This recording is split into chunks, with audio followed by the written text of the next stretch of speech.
TomiLola Coco Adeyemo is an author, screenwriter, content strategist, and producer. She's worked in Nollywood for over a decade, and we have a very interesting book here. I think there's a pun, or there's pun intended with this one, definitely, because I see it and I'm already seeing a movie. A very giddy Christmas.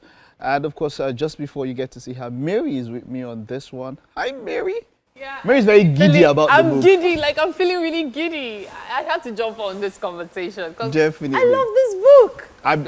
I'm the one that is even crashing your conversation because you're really, really, really very interested in the book. Yeah. And then it is a great one. It is great to have you, TomiLola. You are Thank you so welcome. much. Thank you so much. I mean, such praise, just your first book. Yeah, my debut. Right?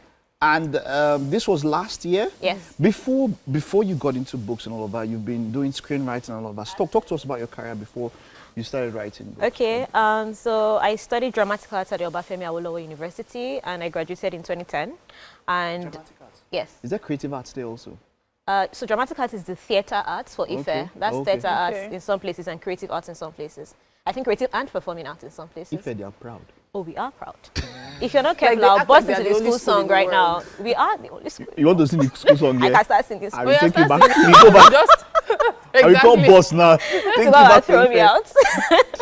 But yeah, so after then by 2013, that was when I got paid for like the first anything I wrote. So I like to say that's when my career started. 2013. Yeah, Oh, okay. I wrote Wonderful. something a long time Wow. ago. I also yeah. write, years now. and I don't know, nobody has paid me yet for writing, but what do you write? That's the someday. question. It depends on what I write, yeah? But this is wonderful, a very giddy Christmas. I was already thinking of a juxtaposition with the word giddy, and then that's where the pun intended really came into Yeah. it and all of that. I love how it looks, first of all. It's divided into two parts, but I like what you did, first of all.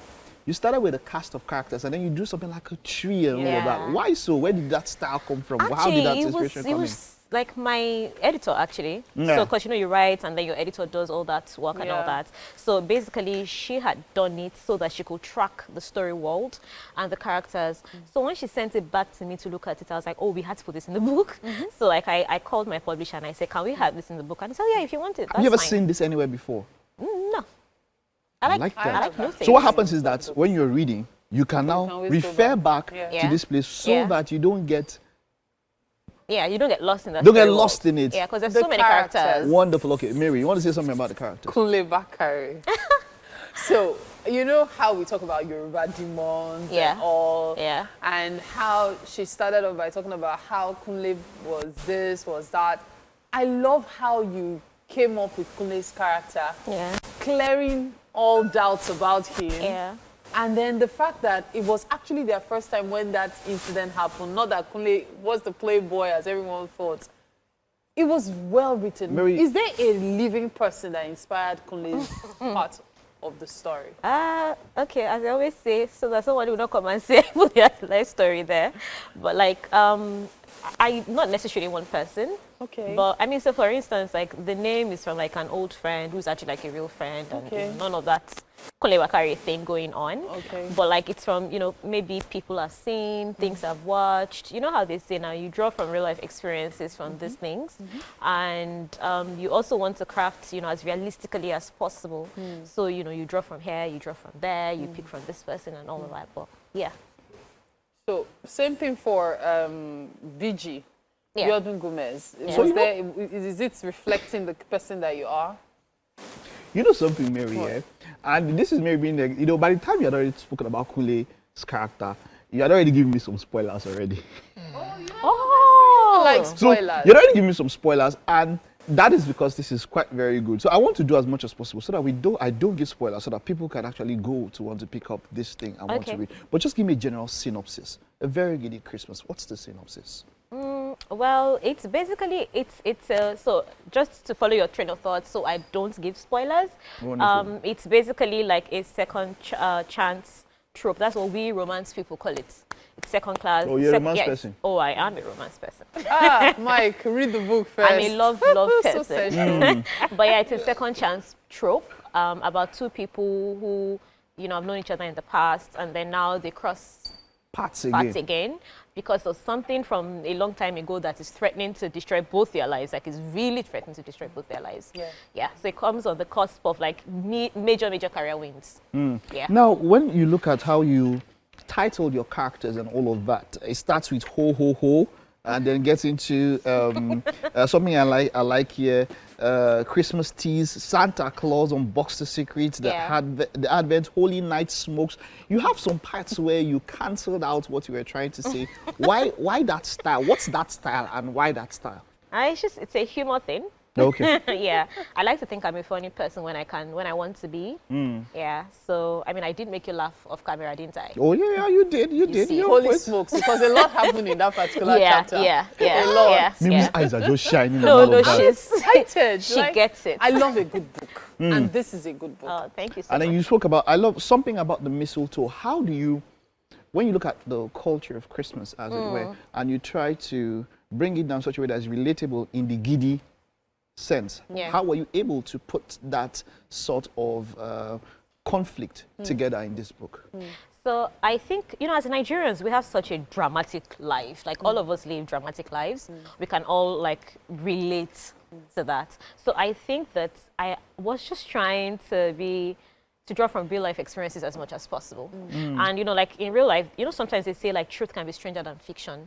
So, there are a lot of conflict, sometimes things you don't even expect that if you tell someone, they'll be like, are you sure you're not exaggerating that story? Very true. Yeah. Very So it was true. just me trying to do that as much as possible. And, talked about giddy as in Lagos and giddy as in, I'm very giddy and excited about I said something. it, pun intended. When you juxtapose the words, it's already out there. I just Wonderful. want to quickly mention something about Alexis and Yetunde. Yeah. You know what the Nigerian, how will I say it?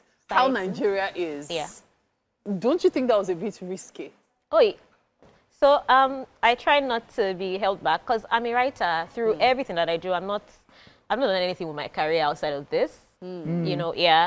So I try to be as realistic as possible. The people who came before us, the people whose books we read, the Shoinkas, the Achebes, all of them, even recently Adiche, you see how they try to reflect the society. It's not all the pretty stuff. Some of the things are not, as good. And romance, they try to box you in. Like you're telling just one type of story. So, but as a writer, I always try to reflect everything, not just one thing. So that, when you come in, it gives your world a bit more color. And then you can relate more. Like, as you said, now you feel like, oh, you thought it came alive in that sense. Yeah. So, like, it's not, as you said, there's a way we are, but it doesn't mean these things don't exist or these people do not exist.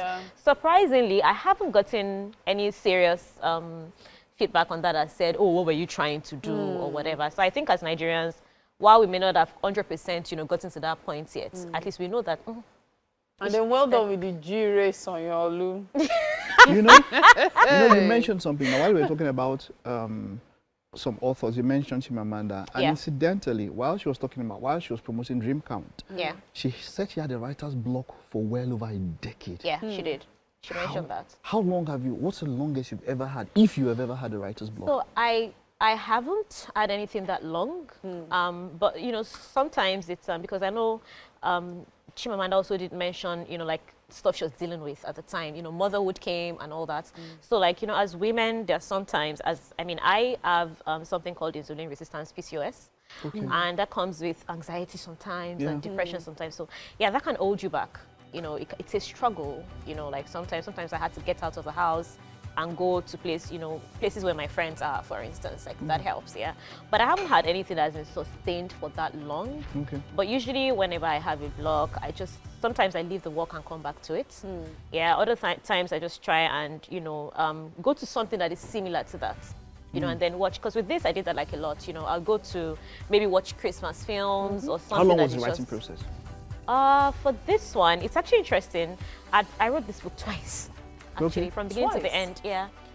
Also, my publisher, when I met him, liked the title, but he thought the story needed a lot of work. So I had to go back and rewrite, and then he still thought it needed some work, and then I had to go back and rewrite. But shout out to Masobe Books, because they do a thing with publishing in Nigeria. They disrupted the space and all that. So I trusted that process. So then it kept me going, and then, you know, I went back. It was and all totally that. worth it, I assure you. Yeah. Yeah, It was. it was totally It was. worth it. It A was. very giddy Christmas. I am recommending this book. Mike, please, I need to. In fact, I'm endorsing it. Okay. Bring it Yeah, now. take. Okay. I'm not kidding you. You know what it's like, All right. Get it. TomiLola, You'd this love it. wonderful, wonderful. Well done. Well you so done. much. And keep doing what you're doing. Thank you All right, so that's much. it on our book chat for this morning. We'll take a time out now. Stay with us. The Mike, bring second it. lap of the show is coming right up.